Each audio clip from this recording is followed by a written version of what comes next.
Very good morning to all. Today in this video, we will be discussing about the business research method. So under this business research method, today we are going to discuss about the types of research. So as you all know, in the previous session, you have been learned about what is research, right? So research is just like a kind of a method or the analysis that you're going to do or the problem that you're identified and through the literature review and developing your study or undergoing a survey based on the literature review and identifying the problems, and based on that you are collecting the data and doing analysis and giving a interpretation based on the hypothesis that you have framed and giving a proper conclusions for your research study. That is what the research, right? Okay. So basically we know what is research, but there are different types of research or the which takes place in depend upon the different domain. So we are going to discuss about the different types of research here. So basically, we have four types of research. One is descriptive versus analytical research. Second one is applied versus fundamental research. Third one is quantitative research and qualitative research. And the fourth one is conceptual and empirical research. So basically, if we are all from the background, social science background and the commerce, management and the literature review. So we will be following any one of this type of research in our work. But if you talk about the research from the science background, okay, they will undergo a lot of experiments in laboratory, all those things. So it is not that undergoing experiments and proving your theory or the concept, all these things only a research. So apart from, there are different types of research that we need to know, right? So the first one is what we are going to discuss is the descriptive research. Here the descriptive research is, this type of research will be undertaken by the research scholar or the people in order to identify the existing factor, to understand, okay, based on the present situations. For example, now if you are doing any research about the COVID, the present situation, existing factor. That's why the another name for descriptive research is ex post facto research. So you can go your research work, you can identify some research work on the existing or the current factors that presents in the society or in any other aspects. That is what the descriptive research. The second one is analytical research, where already the theory, concept, the information, okay, already it is there, it is available. But you have to undergo a evaluation on that, whether it is true or not. That is what the analytical research. All the information, what are the informations, what are the data, what are the facts, everything will be readily available. Okay, and based on that, you will be undergoing a certain assessment on those informations to identify that whether it is true or not, whether it's logically it's correct or not. This kind of research comes under the analytical research. And the third type of research is called as applied research. The another name for applied research is called an action research. Here, what they are doing is they will be finding out the solutions for the problem faced by the people in the society. So they have to find out, they have to undergo a research and they have to study, they have to understand the basic information, and they have to provide the solutions for the practical problems are faced by the people or the public or any organizations. All those. This is called as applied or action research, finding solutions for the problem that is faced. And the fourth type of research is a fundamental research, which is also called as a basic research. That means before proving anything, we need to have a sub-theory support. For example, if you take a motivational theory, we have learned a lot of motivation theory, right? So if Maslow is giving an information that for providing a motivations, you have to fulfill the basic needs of the human being. So by understanding the fundamentals of theory, we need to prove, we need to undergo research. So with the help of the theory support, I'm just doing this research, I'm collecting the data, I'm interpreting and I'm concluding.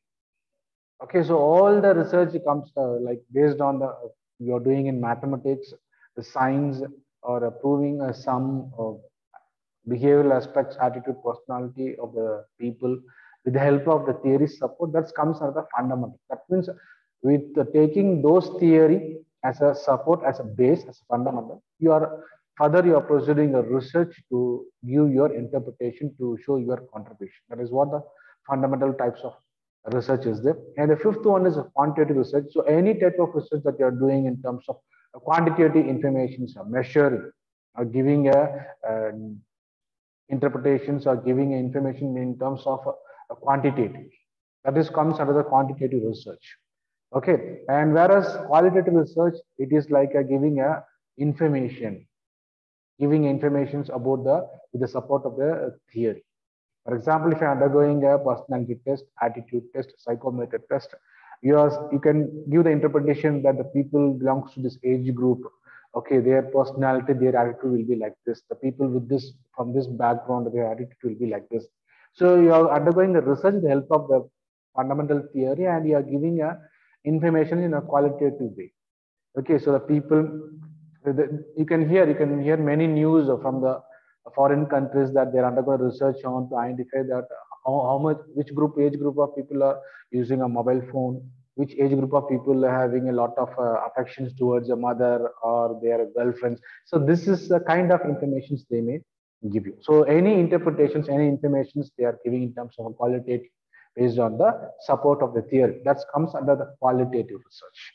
Okay, and the seventh one is the conceptual research. So it is a full and fully based on the theory and the idea which was generated by the research scholar or the philosophers or the thinkers, or you can give an uh, additional value to the existing theory, or you can develop a new theory or a new concept. That is comes under the conceptual research. So already there are 6 to 8 theories are the motivation. Suppose apart from that, according to the present situation, according to the present generation, if you want to develop a new theory, you can develop it.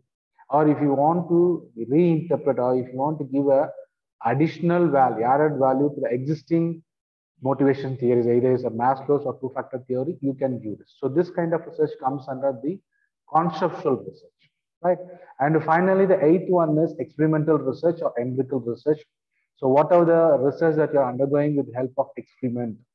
Okay, you are proving with the live experiment, okay, or observations. You want to measure the customer's possessions, attitude or behavior. You are there in the spot and you are observing the activities of the customers on a lively manner.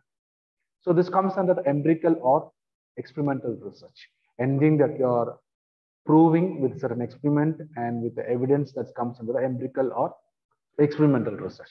So these are the basic types of research for that. So since we are all from the commerce and management background, social science, and the people from the humanities and literature review, all those things. So out of these 8 types of research, they may follow any one of the research. Okay, so these are the 8 types of research are there. And apart from this, there are other types of research also is there. One is longitudinal research, another one is cross-sectional research. So cross-sectional research is at the same time you are undergoing the research on different category of people. Like I want to measure the life skill training effectiveness of first year, okay, or of arts and science or some other group, or after the training program, okay, you want to know the effectiveness. Otherwise, longitudinal means it's like a time series study. That means first years when the students are coming to the college, you are measuring their attitude towards the campus culture. And what is their attitude towards the campus culture, the second year, third year. So like that, in a different time period, you are undergoing. Okay, that comes under this longitudinal as well as the cross-sectional research. And other thing are there, laboratory or simulation research, where you will undergo a lot of experiments with the help of the laboratory equipments or undergoing a field work. Okay, and the clinical diagnostic, what are the research they are undergoing in the hospitals, like a clinic or diagnostic center, those kind of research comes under this. And exploratory research. Okay, exploratory research is already you know certain informations and a certain fact or a content. Okay, and you will be framing as some hypothesis. They will call it as hypothetical question, right? You cannot be clearly defined. So you have to frame the hypothesis like a null hypothesis, alternate hypothesis, and you can prove whether it is true or not. That comes under exploratory research. So you will be developing, you'll be framing a hypothesis, proposed hypothesis. Hypothesis is like an assumption. You'll be framing that, and since you don't know, I don't know whether the attitude of the employees will change or not according to the situation, according to the company's work environment. I cannot give the answer for that. Okay, I cannot able to define it very clearly. So in that cases, you can frame an hypothesis and you can prove with the help of the analysis, and you can interpret whether it is true or not. That comes from the explorative research. And historical research, anything that you are undergoing research on the historical aspects. Like now, in many places, the government is providing a fund to undergo and to identify that what are the historical things has been there in each and every state. Okay, so with the help of the team, they are doing that. That comes from the historical research. Conclusion oriented research. Okay, it is like you have the freedom to identify the lot of problems, right? And you can rework on those problems and the concept that you have learned, that you know. According to that, you can give a interpretation. Okay, it's like a similar to like a framing hypothesis and providing a conclusion. And they may be further, you may give an options for the upcoming scholars, upcoming people to undergo research on your topic, like giving a future scope for that. It is also applicable in the conclusion oriented research. And my last one is a decision oriented research. So this is like make the researchers to take their own decisions by adopting their methods. So what are the methods, you know, what are the methods are applicable for a certain research or certain experiments, you can apply those things and you can give your conclusions, you can give your suggestions, your ideas. So these are the different types of other types of research are there. Okay, but basically in our business applications, in our domain, we have four types of research, okay, which we already discussed. And based on that, we will discuss more and more on how this and each and every type of research has been applied in different fields. We will discuss all those things with a lot of examples and how those research process takes place in other field, as well as with the help of the theory and support how they are doing a research, how they are applying each and every type. That everything we will discuss in the next video. So with that, we will come to the conclusions about the types of research.